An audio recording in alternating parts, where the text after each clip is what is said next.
Hello, welcome back to my kitchen. It's been a minute, but I've been busy, which is why I haven't been making videos. Like obviously Christmas, and then my dad came down to help with like things around the house, along with we built some birdhouses, and then also got some posts to kind of concrete into the ground to then put the birdhouses on, along with like bird feeders and whatnot.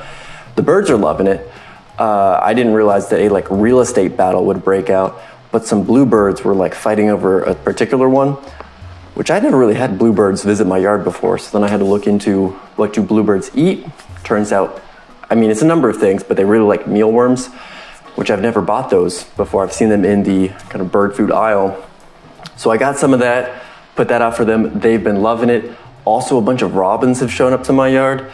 It's just been a great time out there. But also, something kind of consuming my time is last week I was in jury duty, which I thought, hey, I can do jury duty and film a video like within that same week. I could not. It absorbed a lot of my time, and I was extremely tired every day coming home because I had to go downtown and then like traffic. I've been spoiled by working from home. The zero commute is wonderful. So having to do that just kind of took it out of me, and I procrastinated. So here we are. I figured I'm gonna pick something easy to kind of ease myself back into things. And also, my mom gave me this cookbook, don't want that to fall, that I believe she got when she was stationed there, when she was in the Air Force. I'm not sure what year, but yeah, so some of these recipes are super cool looking. Some of them have ingredients that I've never even heard of before, so we're not making those. But this recipe particularly was, I think, like, well, beyond like right below it is like coconut rice, which is just rice with coconut milk. So we're not going quite that easy, but what we're doing is crustless coconut pie, which I like coconut, I like pie, and I don't like crust. So the lack of crust makes it a triple win. I'm all about it. So I'm curious to kind of see how this turns out, because there really isn't a lot to it. It's just butter a 10-inch pie pan, mix all the ingredients together in a bowl, pour them into the pie pan, throw it in the oven at 350, bake for 40 to 45 minutes, and then let it cool. Based on the ingredients, it's kind of like a custard-based pie, but you're not making a custard because that requires you to like separate the egg yolks and then kind of temper things and then mix it together. And I also realized there's no liquid, so maybe it's not a custard-based pie. So we'll see how this goes. When I hop into it, I'm gonna list the amounts of each ingredient when we're going through that, because there's no website for this, it's in the book. So I'm gonna also write it in the description, but I'm gonna be kind of verbally saying the amounts, because if you know the amounts, that's really the only aspect that you need to know. Everything's just mixing it into a bowl and then pouring it in.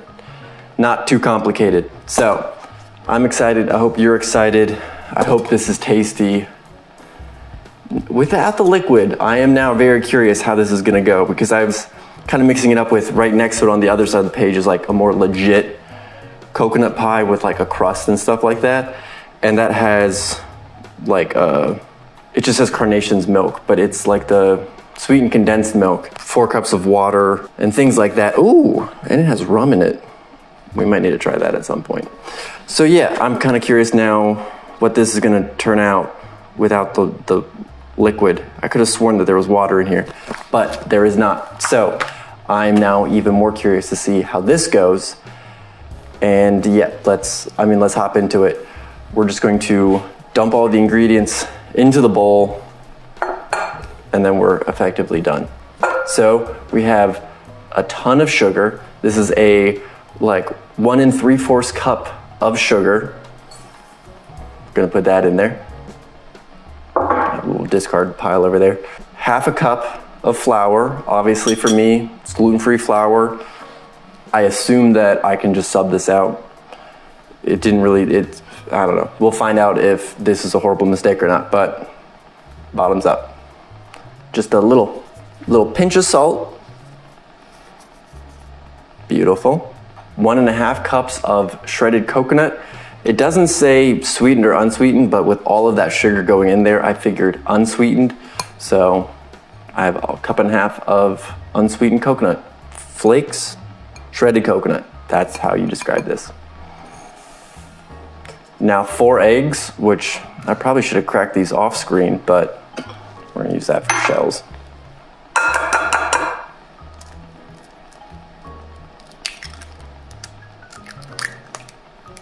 Ooh, I wonder how high I can drop one from.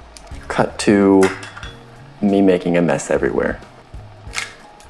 Ooh. I feel like if I go any higher, it's gonna come out of the bowl. Should I? Yeah. What is life if not worth living? Right. Above the head. Oh, it's off screen, so it's just gonna. Ooh. I hope that's visible. All right, so we got the 4 eggs in there. I need to rinse off my hands. All right, 1 teaspoon of vanilla. Stuck? That was weird.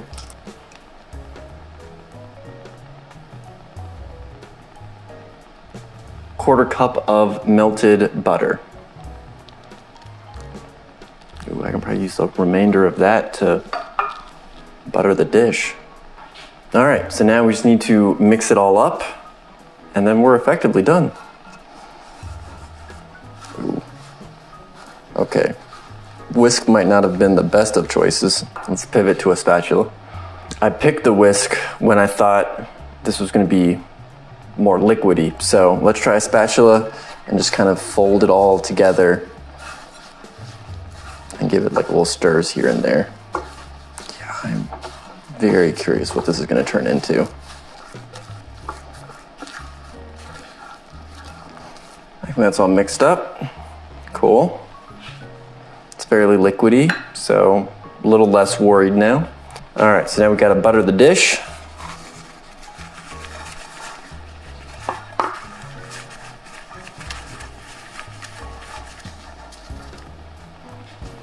Beautiful. And pour it in. Now I'm doing this in the least optimal way because I'm trying to make it beautiful for the camera.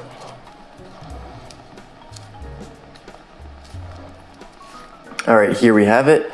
And because of noise stuff, because the fan kicks on and whatnot, I haven't turned on my oven yet, but I'm gonna pretend like I'm putting it in for you guys so then I can pause and do all that stuff. So it goes in the oven at 350 for 40 to 45 minutes.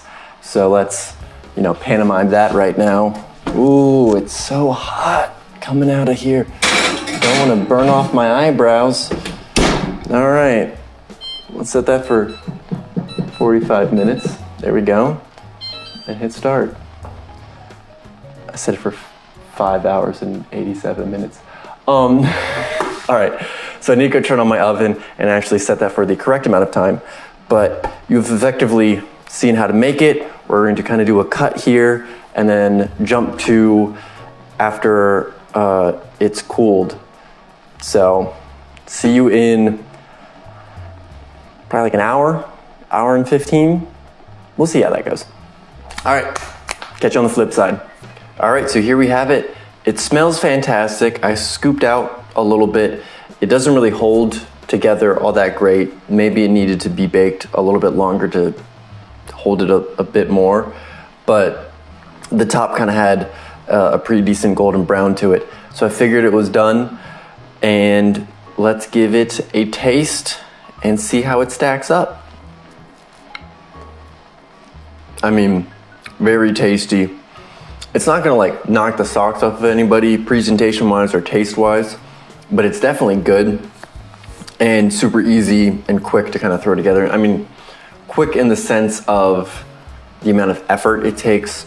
Obviously 40 to 45 minutes plus the cooling time is not really short, but the level of hands-on was maybe 5 minutes. It kind of reminds me of I think they're called like macaroons or something. It's like these like coconut balls that I remember my mom would make way back in the day. But I mean, I think this is probably very similar in structure to that, just in a different format, whereas those were kind of individual little balls that you would make. This is kind of just one unit that you then cut portions out of. So it'd be interesting to look up the recipe for that to see how the ingredients in there compare to this. I think those are a little bit drier, so probably less eggs and maybe a bit more flour, but I'll have to do a little bit of research on my own for that. But overall, I'd say tasty, probably some kind of good with tea, kind of like tea time kind of dessert. But yeah, I mean, I guess presentation isn't gonna make anybody write home about it, but taste-wise, pretty good. It's a ton of sugar, so there's really no argument of like, this is healthy, but tasty. I mean, you give it a go. There's really nothing barring you from trying this beyond if you don't own a pie dish, but I would suspect you could probably put this in any oven-safe dish and be good to go. Like was it a 9x9 kind of pan would work well. I'd be curious also if you put this in like muffin tins, could you have like individual little mini pies? That might be a thing to try as well. But yeah, so I'm pretty happy with this. I think it was a good recipe to kind of get back into the swing of things with. I'm hoping the editing's simple enough that I can kind of not overdo it, because it's been a minute, so I'm gonna be a little bit rusty, but I think this one was a solid kind of kickoff point. And on that note, bye Mom, still not dead. See ya.